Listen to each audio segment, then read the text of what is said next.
for joining us for this valuable presentation on personal branding by Ethan Chazen of the Chazen Group. Fairleigh Dickinson Young Alumni Association and the Office of Career Development would like to welcome you to this first in a series of presentations. My name is Chris Bolin, and I'm a member of the FDU Young Alumni Association Board of Directors. I graduated from this campus in 2010. As an alum, I am proud to come back and be able to give back, as well as take advantage of all the great tools that are still offered to me through career development and the Office of Alumni Relations. Today, it's my pleasure to introduce Ethan Chazen, who has graciously volunteered his time. Ethan is the founder and president of the Chazen Group, which he started in 2009 after spending more than 20 years in corporate America. Specializing in executive coaching, business consulting, motivational speaking, and training and professional development, Ethan has served as an advisor to several Fortune 500 companies, such as Goldman Sachs and Calvin Klein. He has also served as a visiting professor at NYU, St. John's, Fordham, Baruch, Hunter, and Polytechnic Institute. Ethan has conducted programs at over 50 colleges and universities. He has also authored the book, Bulletproof Your Career in Turbulent Times. As a career coach and executive recruiter, he has helped place more than 12,000 job seekers into employment. This evening, Ethan will be educating us on what a personal brand is and how do we begin to establish one for ourselves. I encourage you to take notes and ask questions. Without any further ado, I'd like to introduce Ethan Chazen.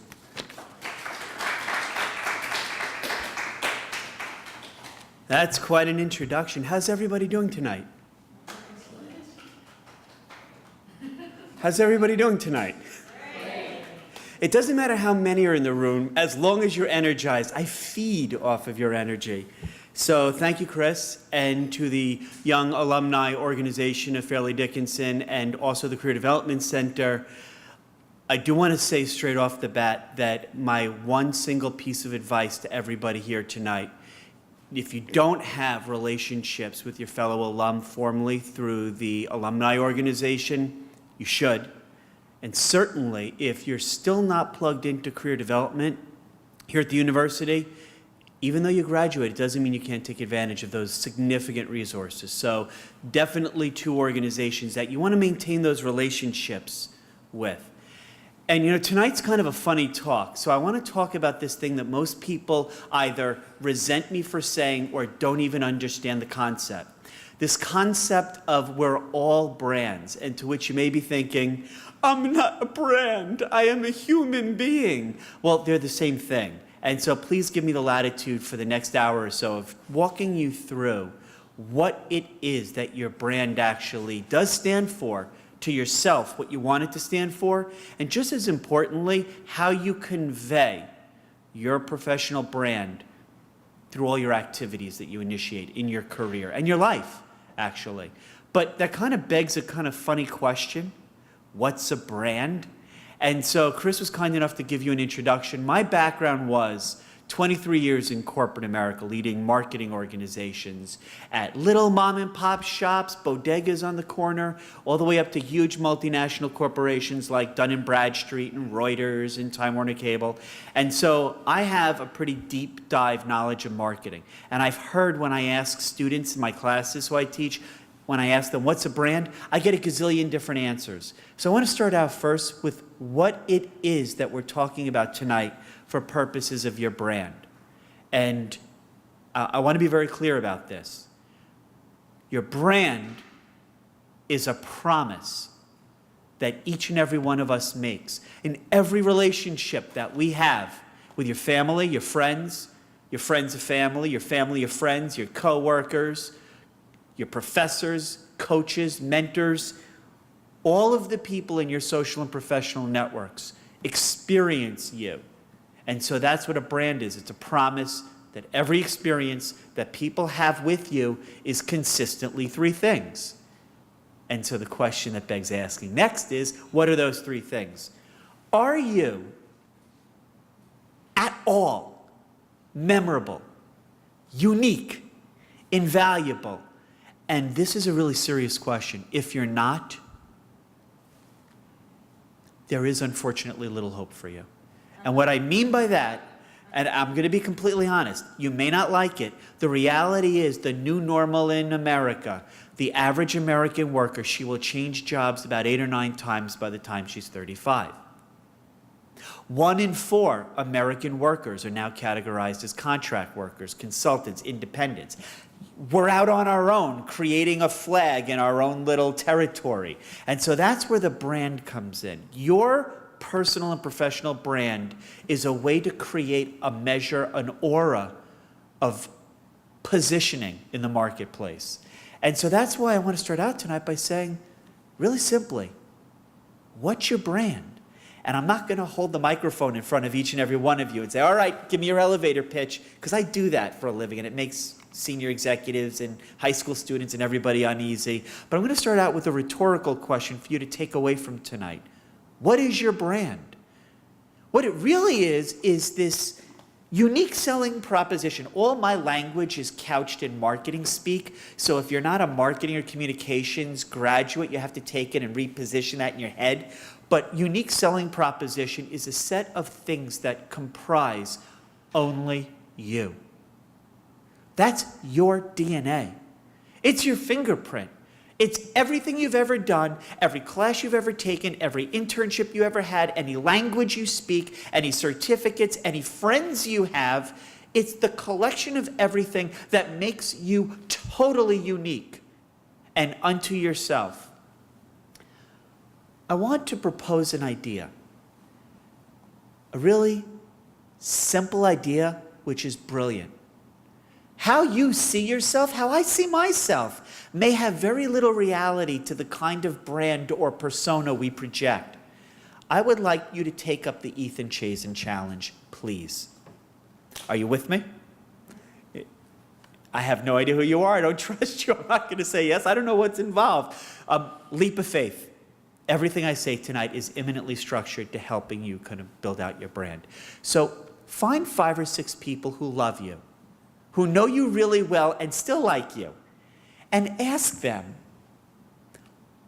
in one word, what would you say to describe me? And then step back and don't interrupt them. Let the answers come forth. It may be interesting for you to hear what people who have known you and love you and embrace you, how they would describe who you are. Because the degree to which there's either no difference, which means you project the brand that you actually want, or if there's a bit or even more than a bit of variance between how they see you and how you see yourself, that's an opportunity to fine-tune or tweak your brand.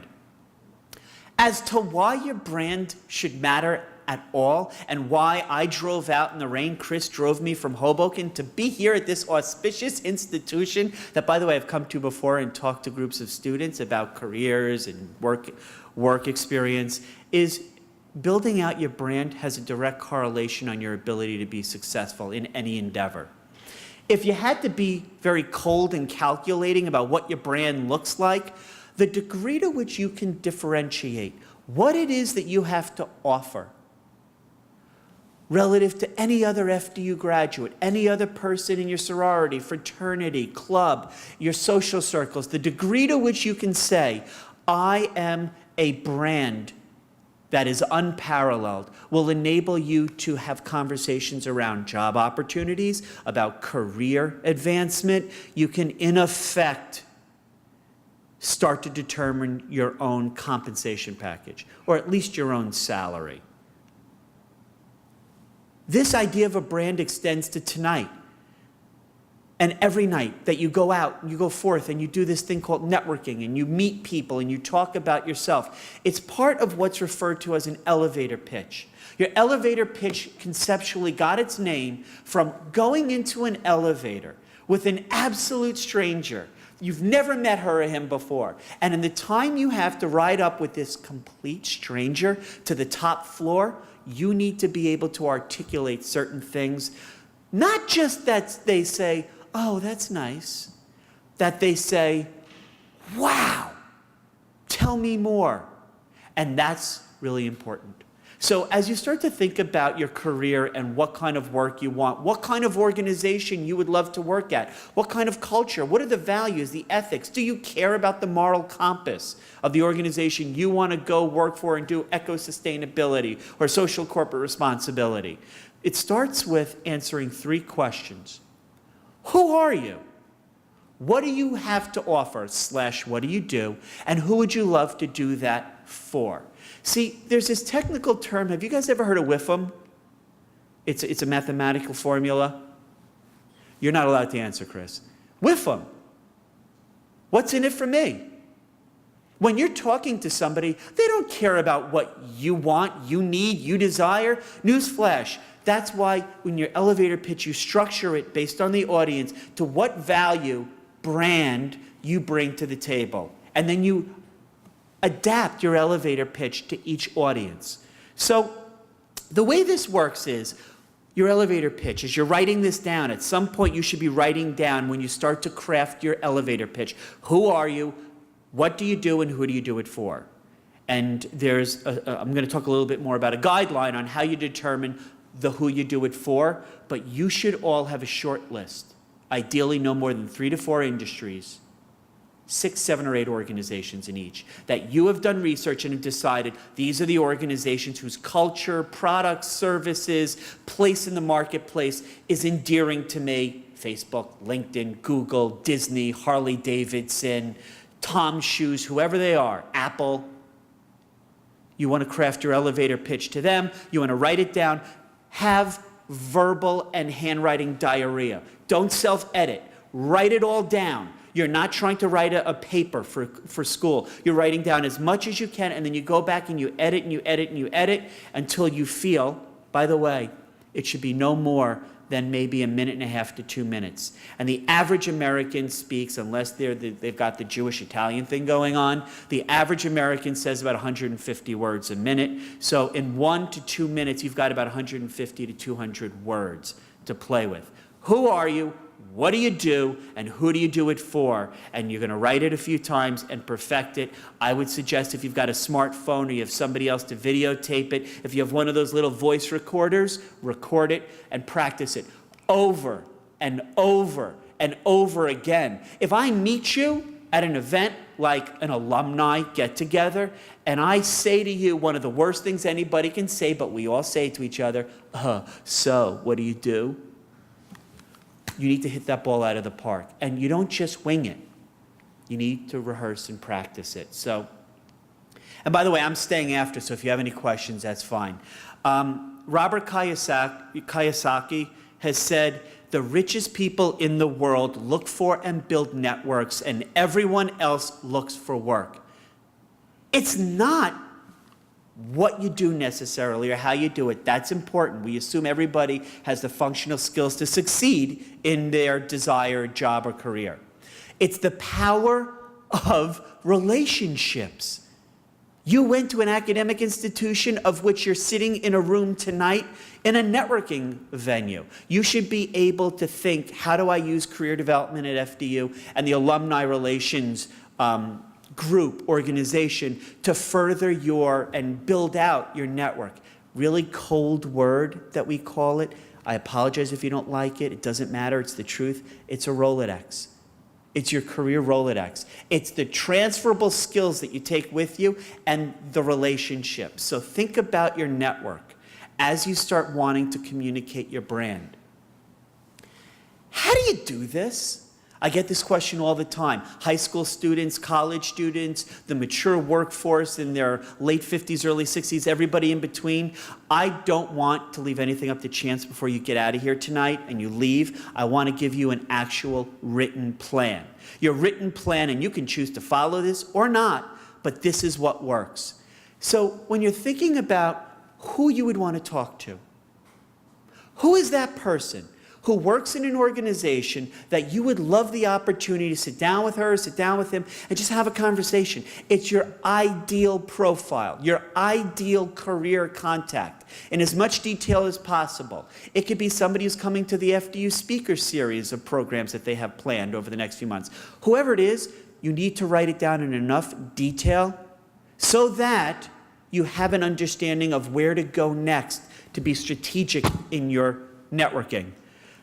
If you need a little bit of guidance, think about the industries you want to work in, 3 to 4 industries. That's why I said focus it narrowly. If you're looking for a job everywhere, it'll be paralysis of analysis. You won't know where to go next. So limit your search to 3 or 4 industries. Find the 1 or 2 trade associations that serve as the national body. So for example, marketing, the American Marketing Association. If you're in manufacturing, the National Association of Manufacturers. There's always one trade association which is the national body for the most part in any industry. Identify the 3 to 4 industries, the 1 or 2 trade associations in each that represent that industry. And you should know, because we're smack in the middle of October, the year is over.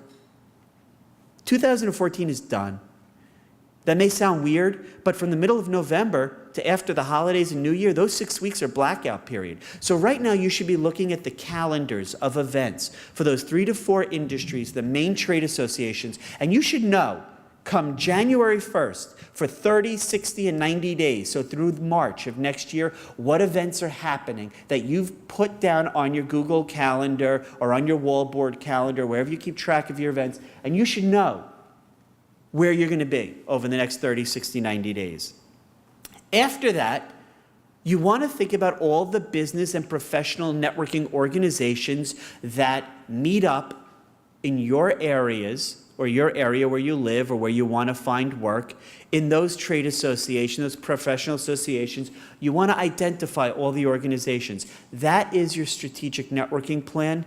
That's how you approach this from a methodological, strategic focus. Because otherwise, you're just getting email blasts from places you signed up for, or you're getting meetup invitations based on your profile in LinkedIn or meetup and the keywords that you use to describe you. And then it becomes overwhelming, and then you get dejected, or you get a little bit overwhelmed, and then you pull back.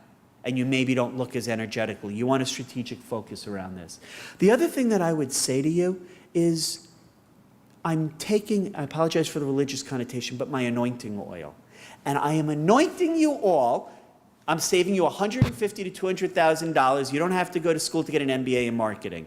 You're all Uber marketers. Done. No problem. You don't have any student loans. You're welcome. You need to write down the actual strategies you use day in and day out that work. Informational interviews, going to meetup events, soliciting requests with people who you want to talk to sit down and buy them coffee. It's called an informational interview, and get information from them by using LinkedIn. Whatever the handful of those strategies that you feel most comfortable, that bear you the greatest return on your time investment, those are the things to keep doing as part of your branding initiative.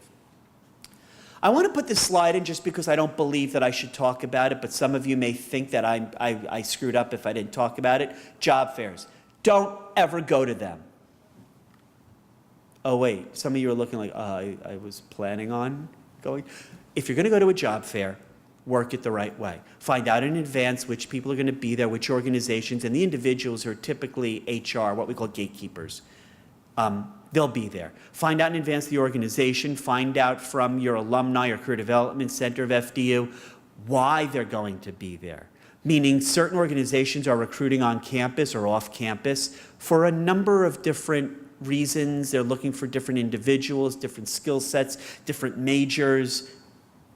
Do not ever go to an event without doing your due diligence first to know who's going to be in the room, why they're in the room, and since Meetup and LinkedIn give you access to over 400 million people, you should be reaching out to them in advance and establishing some kind of dialogue before you ever walk in the room. You're going to rehearse your elevator pitch. Every one of you should have a one-page bio. It's your marketing collateral. It's a dossier. It's what Chris read off of the paper that he has of my professional bio. You all have your unique selling proposition, things that make you unique, invaluable, memorable. That should be on a one-page piece of paper that you could send to people or hand to them. Your resumes. I'm not going to talk a lot about resumes in the interest of time. Anecdotally, 99% of all the ones I see stink because of whiffing. What's in it for me? You take diarrhea and throw it against the board, everything we've ever done, and you say, I hope somebody will figure out what to read into that. If you have an objective at the top of your resume, get rid of it. If you have a summary of qualifications, get rid of it. You need to have a value proposition, a 1 to 2 sentence introduction into throughout your academic career and all the other work you've had, the things that at a high level they should know make you unique and valuable, memorable, and define your brand as a unique selling proposition. Every job you've ever had, you know those things called bullet points where you just regurgitate all the stuff you did? The bullet point should be written specifically from a car perspective. What was every challenge I faced there? What actions did I take? And what results did I achieve? Then you go back on your rewritten resume and you pull out the challenge piece so that every job you've had on your resume is a list of actions that you pursued and results achieved. And if you don't know how to write this, go find a coach or mentor who's an alum. Go to career development, and they'll help you kind of fine-tune the messaging. Your resume is not a boring regurgitation of everything you've done. It's a sales tool. Networking. The problem with networking, if you think about it, is it's not even a term that we use for human beings. It's a computer term. After World War II, when it was us and the Russians, and the threat of mutual assured destruction. And we had all of our data centers in the United States and our computer systems. We had to make sure the computers were interconnected, and if the missile knocked one of them out, you just, oh, that went black, it's off the grid, and the rest of the computers talk together. Networking is not a human behavior. So I came across this concept a few years ago, and I'm sharing it for you for free. The 521 rule. Everybody knows the 521 rule? 521, in 5 seconds, can you say something to me about your brand that says, oh my God, wow, tell me more? Or is it, oh, sweetheart, that's nice. Next. The 2 in the 521 is after they go, wow, tell me more. Tell me about yourself. You can have a few minutes to give an overview in more detail off your elevator pitch about your brand as a promise that every experience that people have with you is concurrently unique and valuable, memorable. And the 1 at the end of the 521, let's take a meeting. You chat a little bit, and then at the end of that conversation, if both parties feel that there's synergy, you can mutual benefit, you don't spend the rest of that evening talking to the one person who's socially shy and they love you, they connect to you, so they just want to hold on to you the rest of the night. You break away, you exchange your business cards. Every one of you should have business cards. And then you make a commitment that you will take an action item of following up after that event. Everyone copacetic? I see a lot of kind of half in, half out. That's okay. If you're on the fence, I got you. Think about the relationships. If you think about all the spheres of influence, think about your friends, think about your family, classmates, students, clubs you were in, Greek organization, student government, group projects that you did. Anybody and everybody that you still communicate with, they are relationships. It's all about relationships. It's all about the people you know and who are motivated to see you succeed. That's the power. It's not Career Builder and Monster, or simply Hired or Indeed. That's not where the relationships matter. It's relationships in the FDU community. It's relationships in friends and family, and the interdependency between your social and professional relationships. So that's where the Alumni Association comes in. That's why you attend events like this. That's why you talk to people after the speakers, the people who are involved on a volunteer basis. You talk to people like Chris and the other folks from FDU who are here tonight. When you talk about yourself, are you the person that people gravitate to just by nature? I think the visual is a little bit to hit you over the head, kind of moth to a flame. Oh, that's what that was. Do people gravitate towards you, or do they kind of just organically slide away from you? That's your brand. You may think of phrasing it in different ways, but that's what's going on. So I want to pose a really kind of rhetorical question. What makes you a SME? A SME, and it's not what's up, it's all about me. A SME is a subject matter expert. Are you seen as somebody who is an expert in your field? If no, then Houston, we have a problem. How do you get that? I made a laundry list for you.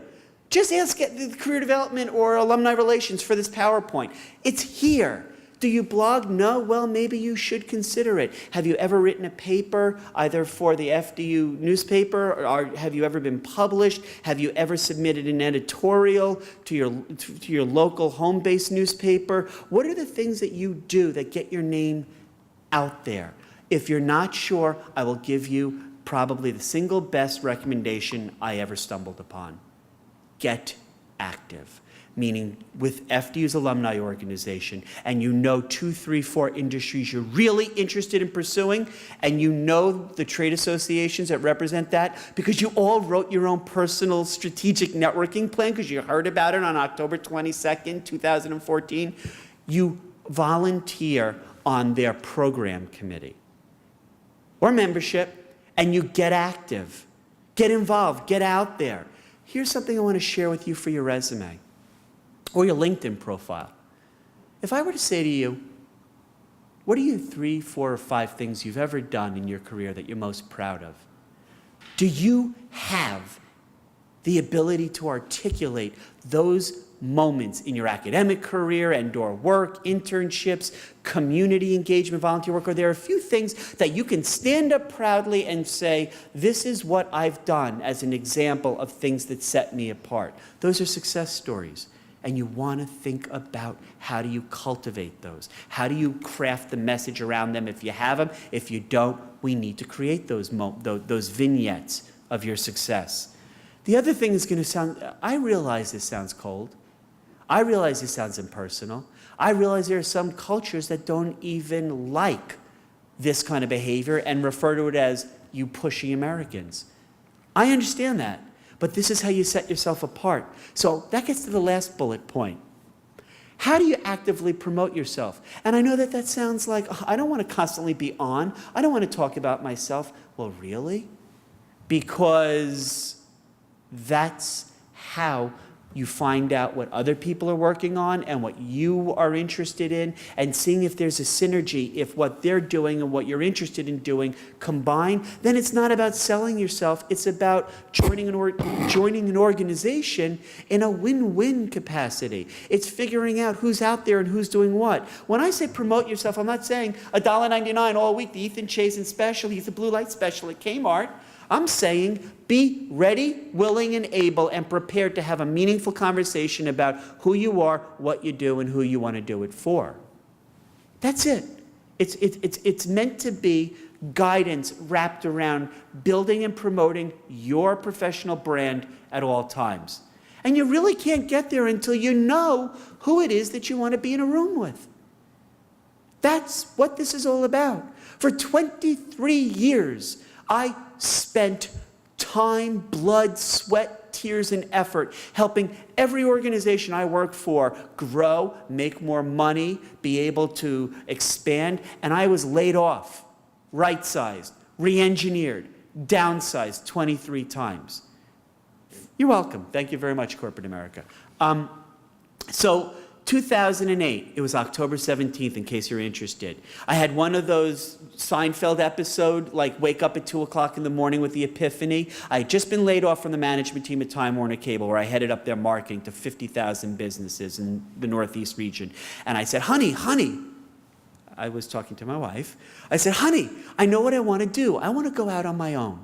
And I want to spend the rest of my career helping as many people as possible to find their passion, find what they do really well and what they really love to do. And where those two overlap, I want to help them find their careers. We went to high school together. She's known me my entire professional career. She's narcoleptic, so she can go right back to sleep. I had no issues waking her up. You laugh, but welcome to my world. She rolls over and says, it took you long enough, and goes back to sleep. Well, I had my lawyer / better half's blessing, but how do you go out on your own in this contract economy where everybody's an entrepreneur? I love speaking. I never knew that. I love marketing. I love teaching people how to further their careers. That's what you do when you think about who you are, what you do, and who you do it for. You spend time in your own skin having really deep philosophical schizophrenic conversations with yourself. What do I really want to do? What's your legacy? What do you want to leave behind at the end of the day? And then you figure out the 3 to 4 industries, and then you figure out who they are, and you craft a compelling message about why you would want to have a conversation with your ideal job profile target. Now, how do you do that?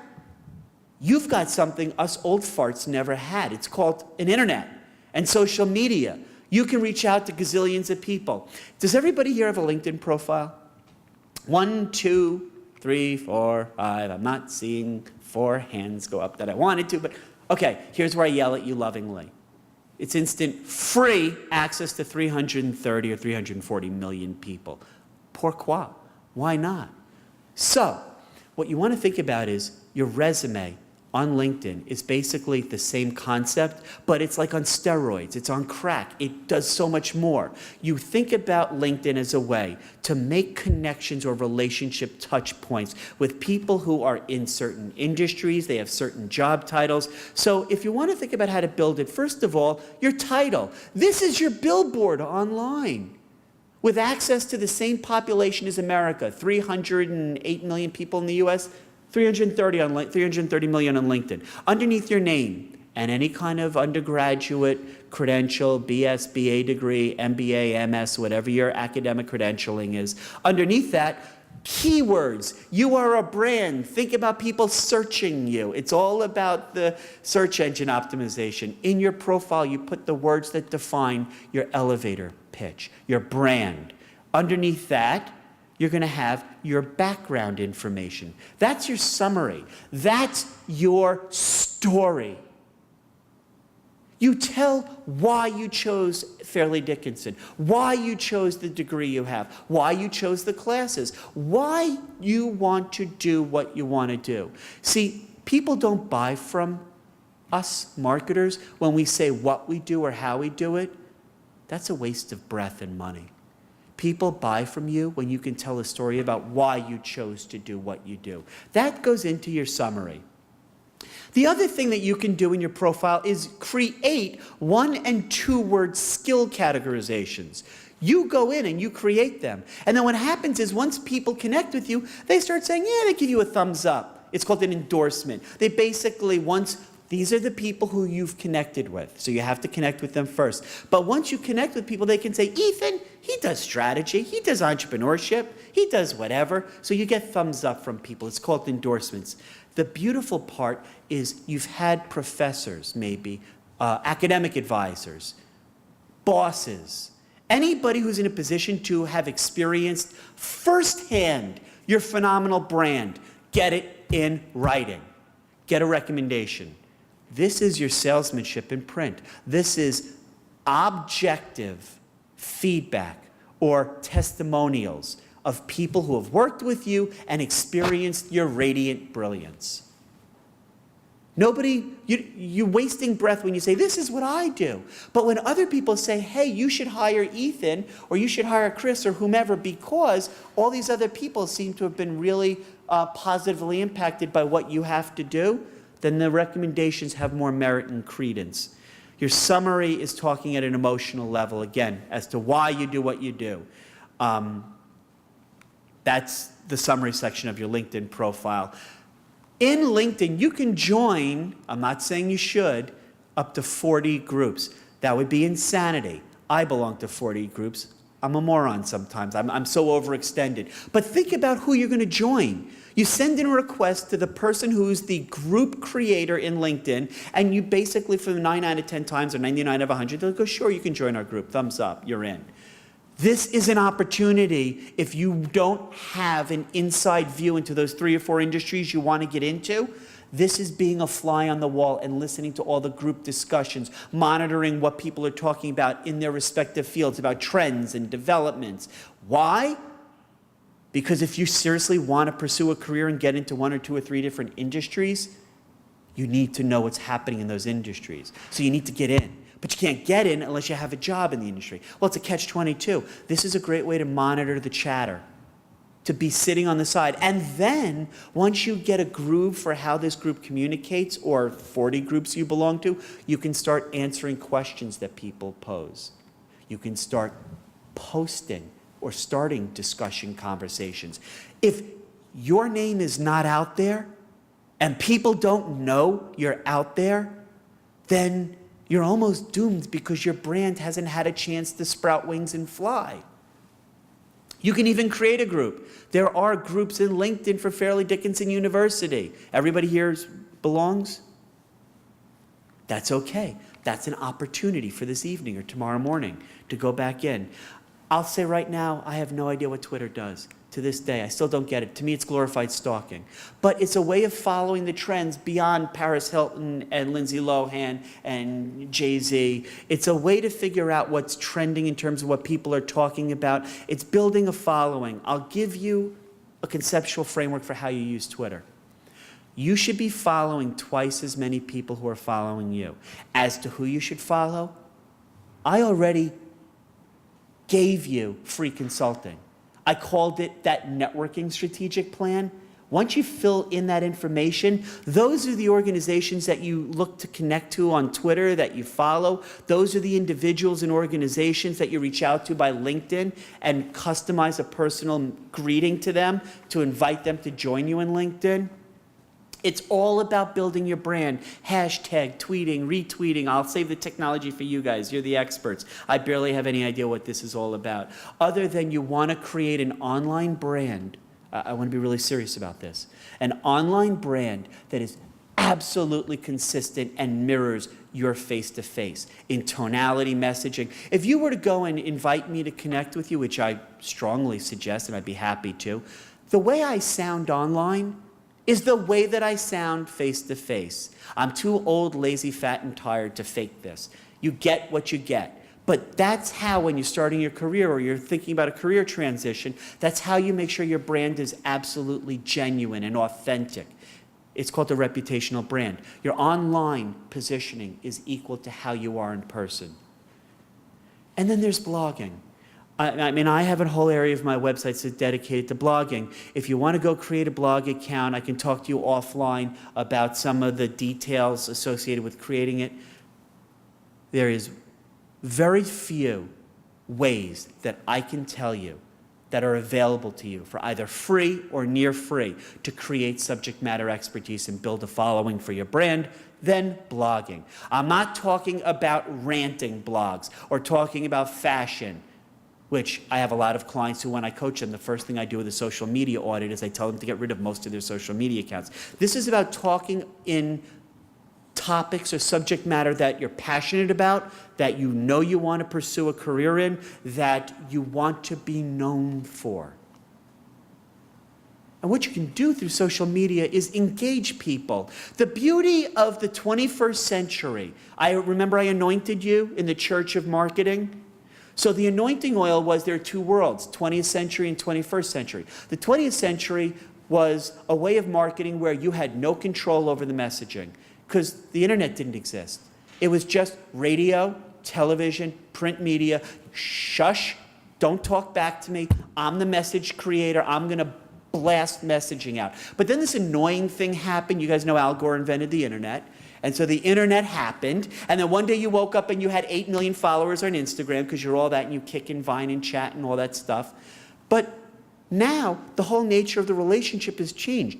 The people, us who live and exist and have relationships, we chat, we communicate, we create content. That's why you have advantages a lot of us mid-30 to 50-plus-year-olds didn't have when we were starting our careers, because we didn't have access instantaneously to groups and individuals all over the world. You've got that.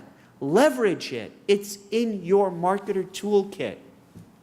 And so how do you leverage that? Have conversations with people. Ask questions. FDU grad class of 2012, thinking of getting into biofuel technology. Does anybody know any clean tech firms in Hackensack or Madison? These are conversations that you should be starting daily and building your network online. Meetup.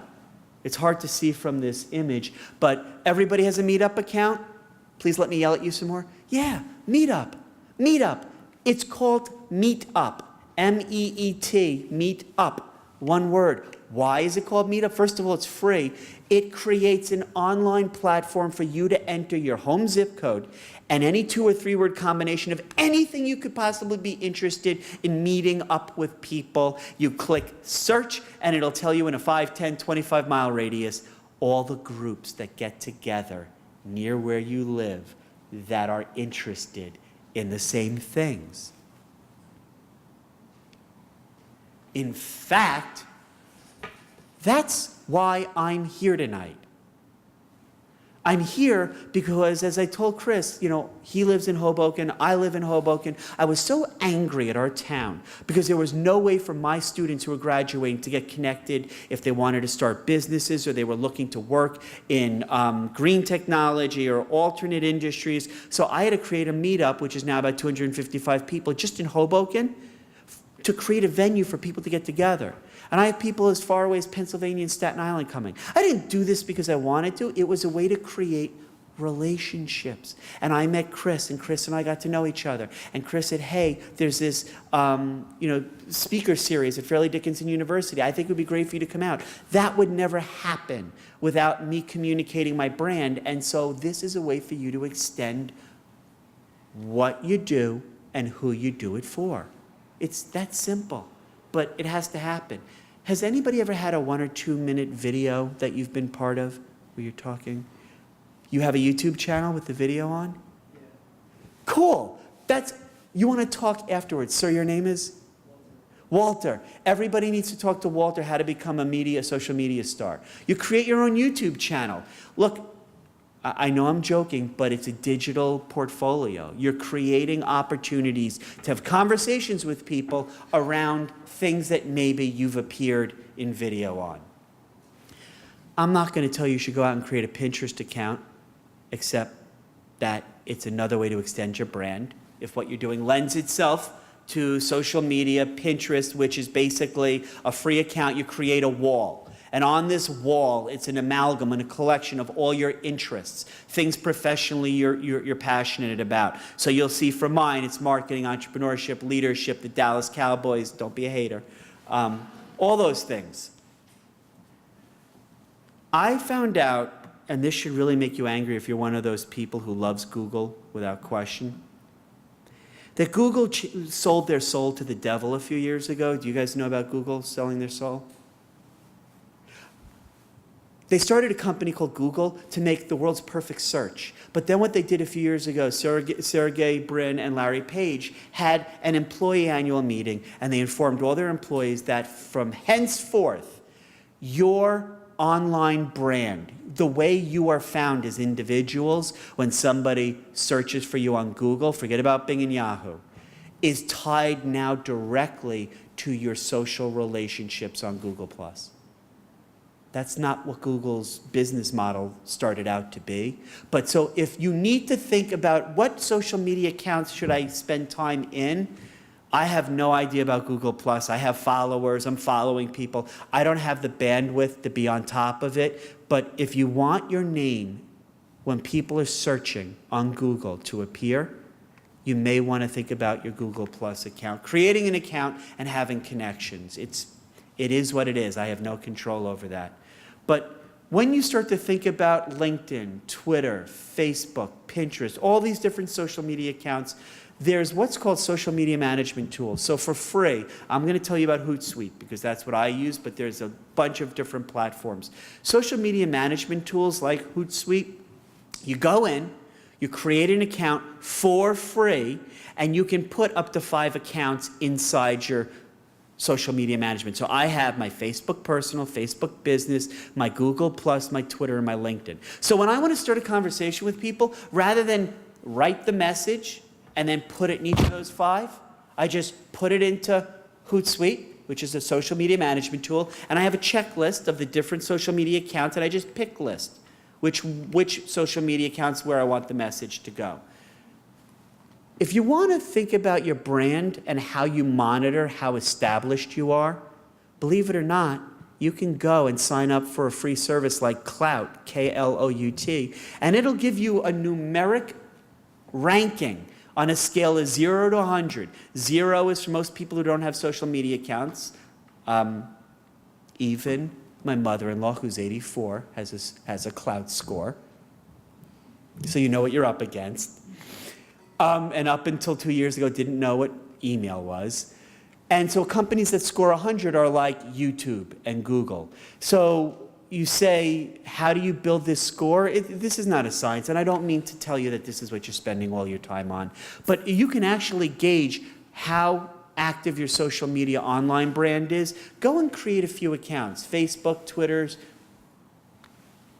LinkedIn is the first one I would suggest, maybe Meetup. And then once you go to these services like Klout, it'll say, give me the URL to your Facebook page, your Twitter account. Once you put those in, it'll look at all the algorithms that it does. I have no idea what the mathematical algorithms are. And it comes up with a number in terms of how engaged you are, how many conversations you've contributed to, how many discussions you've started. It's a good way to conceptualize quantifiably how active you are. What I can say, know what they're saying about you. Know what your brand is. You should be able to Google your first and last name in brackets in Google, Yahoo, Bing at least once a month. You may be surprised where your name is. You have a video of yourself. It's surprising. Have any of you ever kind of just searched online for your name? What'd you find out? What'd you find out? Yeah, either of you. Yeah. Okay. Okay, my daughter just took the PSAT. She's a freshman in high school. And I said, you should go Google that. And she looked at me like, why would I ever do that? And I said, because other people maybe. But this is what you're doing moving forward. So you're going to do that in brackets, not just Google. You're going to find out where you are, what's being said about. You're going to do it in Bing also, because some people actually care about Microsoft. I said that out loud, I'm sorry. And Yahoo. And you do this once a month. The reason you're going to do more of this is as you ramp up your branding and online messaging, so you're going to keep track of that. The reason why I want to wrap up now is I've kind of gone a little bit over what my allotted time is. We started a little bit past 7. But I also want to give opportunity for question and answer if anything's on your mind. This is not a straight line race from tonight to some ultimate destination. What you're going to be doing as you build out your brand is you're going to be testing and trying things that work. Again, you're the marketer. In today's environment with social media and the internet and being able to interact with people so quickly, it's basically ready, fire, aim. So throw stuff out there, see what works. What doesn't work, you modify on the fly. But I do want to say that it's really important that you start having this thought process of how do you start to be more actively engaged with the right audiences and getting the right kind of message about what you really want to say. Because at the end of the day, this is an experience you're going to have which probably will last, depending on who I'm talking to in the audience, anywhere from 20 to 40 years. Think about it.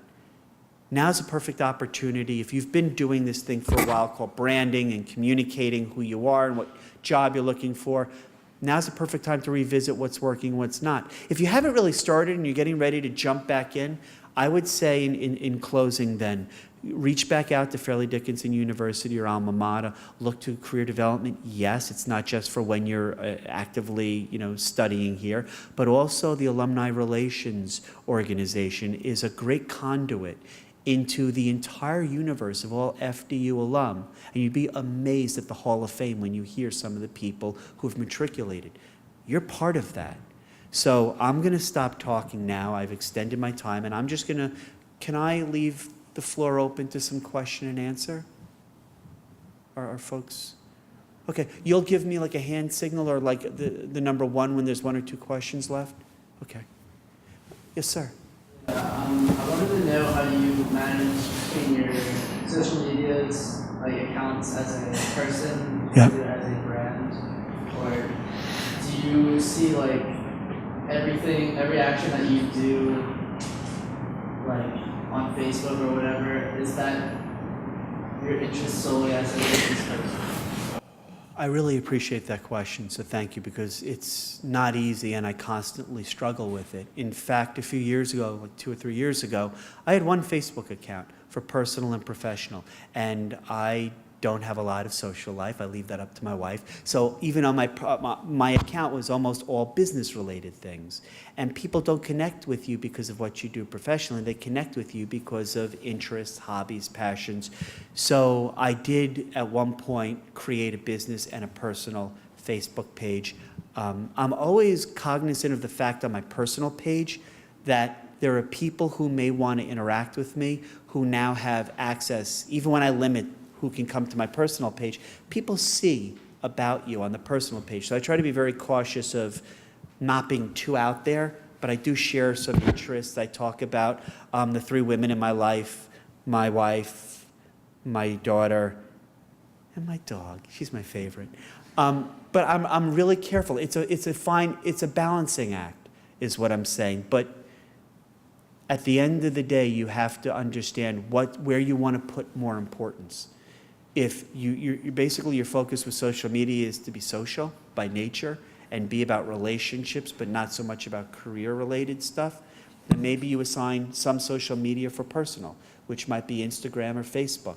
But maybe you go the route of LinkedIn for more professional social media engagements. I will say, though, that even then you have to use a bit of caution, because whereas LinkedIn used to be seen as the older generation, the less tech-savvy, the 40 and 50-year-olds who are more into business applications, they're now, and many businesses have gone over the last few years to Facebook.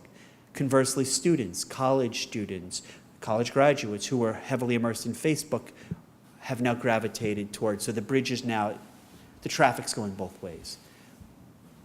That's the best I got. So either as a general rule, be cautious, maybe have some social media accounts for personal, some for professional, but at the end of the day, you really want to extend your professional brand. So the messaging that you use, remember that image of the kitty cat looking into the mirror and thinking it sees a lion? You have to be conscious at the end of the day of what it is that you want people to take away from experiencing you online, thinking that it's Christian Aguilera, but they were looking for Christina Aguilera. But you want them to know what your brand stands for. I'll go one further. If I knew you well and you asked me 5 words to describe you, what are they? We're talking about professionally speaking, by the way. There was another question, another hand that went up. Yes, sir. You were saying that you made 2 separate Facebook pages, one personal and then one business. Yes. In that sense, should you then create a business-specific email as well? You can. I mean, if we're going to talk about the Google empire, the Gmail empire, you can create a Gmail account, assuming the different permutations of your first and last name at gmail.com are not taken. But I don't think you need 2 separate email addresses if it's fairly, I'll say neutered, if it's fairly innocuous. You know, echazen at Gmail. I mean, you don't need 2. I mean, I would be always err on the side of being conservative in nature. I have 8 nieces and nephews, from the youngest one is a sophomore at Duke to the oldest one is 28 and 27. She's going to get angry at me, and went to Brown. And so I'm constantly dealing with, I'm the only one in the family who has unlimited access to all their social media accounts, and I'll go through and say, that picture's got to go. That email account you've got, that's not funny anymore. So you have to be sensitive to how somebody who doesn't know you sees it and picks up on it. There's a question in the back. Yeah, can you speak to, in terms of connecting with professionals, let's say professionals online, so to speak, LinkedIn, for example? Yep. Quality versus quantity. So when I first got into the business, I thought if I just cast a wide net and connect with as many people as I can, that would benefit me. But now I'm kind of finding that I don't know half the people that I'm connected with, and whether or not I should trim that back and make it more quality rather than quantity, or should I keep the door open in case the opportunity arises?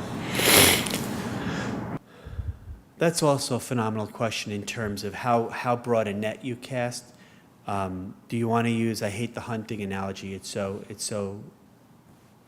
unfortunate, but do you want to go hunting with Dick Cheney? He's got a shotgun and he may hit you and you're his friend. Or do you want to use a sniper rifle? So in terms of how do you identify your audience, quantity is always a potential danger. Quality and limiting the number of meaningful relationships you have will get you farther along. Because it's just almost impossible to cast a broad net and being consistent in terms of what your brand stands for.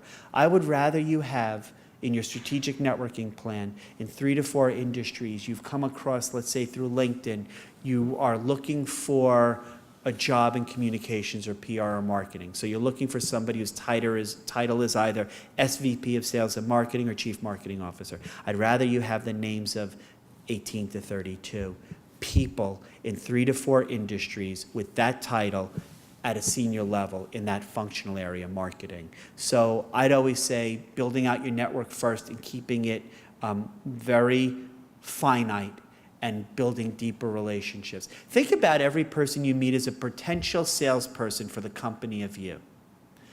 What I mean is, when you build out your strategic networking plan, that kind of 1 to 2 page document I showed you how to create, if you know 10 people who are friends, family, family of friends, friends of family, you know 10 people, and you share with them that strategic networking plan, and they know you well enough and you've told them, these are the 18 to 32 organizations in 3 to 4 industries, this is exactly what I'm looking to do. You write it all down and you give it to those 10 people. This is math. I don't feel comfortable with this because I'm a fluff guy, but stay with me on this.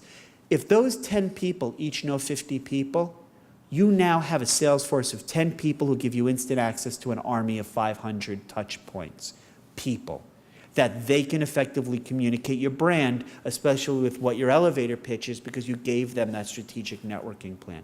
So long-winded answer, short, less is better. Stick with less, fewer, stronger relationships with people who share your values, your beliefs. They may be at further stages in their career. They're predisposed to want to help you, and they're willing to sit down with you. And once they better understand what you want to accomplish, they will be passionate advocates to go out and communicate your brand. And the other thing is, in LinkedIn, when you send a connection to somebody, LinkedIn does the best and the worst thing in the world for you. It creates a 1-sentence generic introduction. Hi, I'd like to add you to my LinkedIn network. If you send that to somebody, I think they should have the equivalent of an electronic shock, and it goes zzz, and it puts like a taser, because you need to customize that introduction to say, hi, Ethan, I saw you speak at last night's FDU event, was really impressed, would like to pick your brain. I'm a marketing major looking to get into the field of marketing. I'd like to invite you to connect with me. Versus, I'd like to connect with you through LinkedIn. That's one of the worst things you can do because, again, it's a reflection on who you are, which is your brand. So less is more, and be very strategic on that limited number of people to understand why you're reaching out to them. And don't ever email people. God, that's annoying. Pick up the phone and call. And if you don't feel comfortable, you have a script. Your script is an introduction of what you were going to say to them in the email, and call. First of all, 9 times out of 10, your email, even if you have the right address, it automatically goes to spam on their spam filter. Or conversely, when I talk to you and I heard your voice, you make psychology, makes research into this, that we forge stronger relationships once we hear somebody's voice. So don't email, it's passive. Call, it's proactive. Yes, ma'am. When we're formulating our elevator pitch, we're talking about like our accomplishment and stuff. Is there a way to make it not sound like bragging? Or does it like never come off? I think when you're talking to somebody, the general sincerity that you convey can limit the amount of bragging, but at the end of the day, what's wrong with bragging? If you walk the walk, why can't you talk the talk? But give me an example. Tell me something that if you and I were hanging out drinking Frescas or iced teas, and you were chatting with me about something that you did that you were really happy about or proud of, just share it with me. A personal example? of you that you would tell somebody who may be in a position in an organization that may say, hey, come on in, we'd like you to join us, or they may know somebody in an organization that they can make an introduction for you? I don't know, before the owners were in here. But like, I just think that like when you're talking to someone, they come off as they're bragging, Mhm. like they might be predisposed to not like you and then not offer you a job. Yeah, we have a word for that. You know, you just touched on something that's a real central nerve of mine. You just talked about something that I find really interesting. It's called head trash. Research shows that 65% of everything that every individual, regardless of how gorgeous, attractive they are, or heinously ugly they are, 65% of everything we say to ourselves, about ourselves, is negative. Why do you automatically assume that it would come off as bragging or be seen in a negative light? What if you had a story to tell and it was genuinely and compassionately driven towards helping others, and you just told them, or Chris told you, Ethan Chazen throughout his career has helped 12,000 people find employment. I kept track of the number on purpose so I could tell people. It's the size of a minor league baseball team stadium. But I did it because I'm passionately aligned with helping people find their dreams. That's not, is that bragging? I mean, you may think it is. Yes. No, it's what drives me every day to wake up and do what I do. And I'm excited when I talk about it. And by the way, if you're looking for a job in an organization, understand that there are no jobs right now. I'm going to be quite honest with you. The jobs that exist in the best of economic climates, only 5 to 10% of all jobs whether advertised. Would you say over the last 7 years that we've been in a recession that there's a significant amount of jobs growth? We're in a jobless economy. So how do you get jobs? You talk to people who you've researched are in a position in an organization that you would love to work at that could benefit based on their challenges with the set of skills that you bring to the table. You craft a message about, I'd love to sit down and chat with you. I see at LinkedIn that your challenge is blank, blank, and blank. Based on my experiences as a graduate student with honors at FDU, I'm in a position to help you. I'd love to sit down with you over the next week or two for half an hour, buy you a chai latte, and talk to you about that. Would that be okay? You're looking at me like either yes, it's okay, or no, it's not. That's how you make the connection with somebody who may not have any idea you exist, may not even know that you need to come work for them. They don't even have a position for you. But if there's an opportunity to bring an individual in a capacity to help them achieve their short and long-term business objectives based on the skills, your brand that you bring to the table, they will find an opportunity for you. And by the way, that was never advertised. You're not going to go and find it on Monster Career Builder. There's no such thing as job searching on the internet. It does not work. This is how, by talking to people about what you can offer them, you make the connection. You're a problem solver, and you don't even know it, but as you go through and you look at your brand, real quickly, I know we have a time stop, but there's one tool I use with my clients. It's called a resume forever. Go back to when you had a lemonade stand, or you were in the Girl Scouts, or you did, you were a tennis instructor's assistant. Go back as far as you can, as far as your memory takes you back, around the age of 10, 11, 12. Think of everything you've ever done.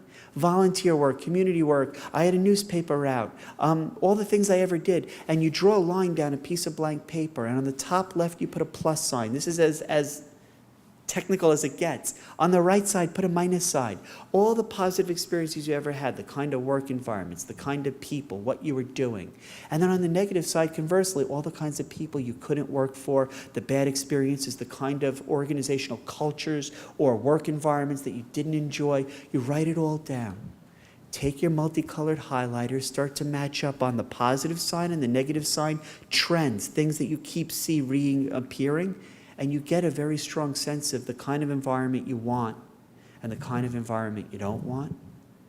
And then you just position your story to 18 or 32 organizations in 3 or 4 industries, 6, 7, or 8 in each industry that actually can deliver to you all the things that would make you happy. Whether it's Hasbro toys or Marvel Comics or Harley Davidson or Disney or Tom's Shoes or Zappos or whatever it is. That's how you figure out where your brand would thrive. So I'm going to stop. I wanted to say thank you to Fairleigh Dickinson for inviting me out. And what happens next? Thank you.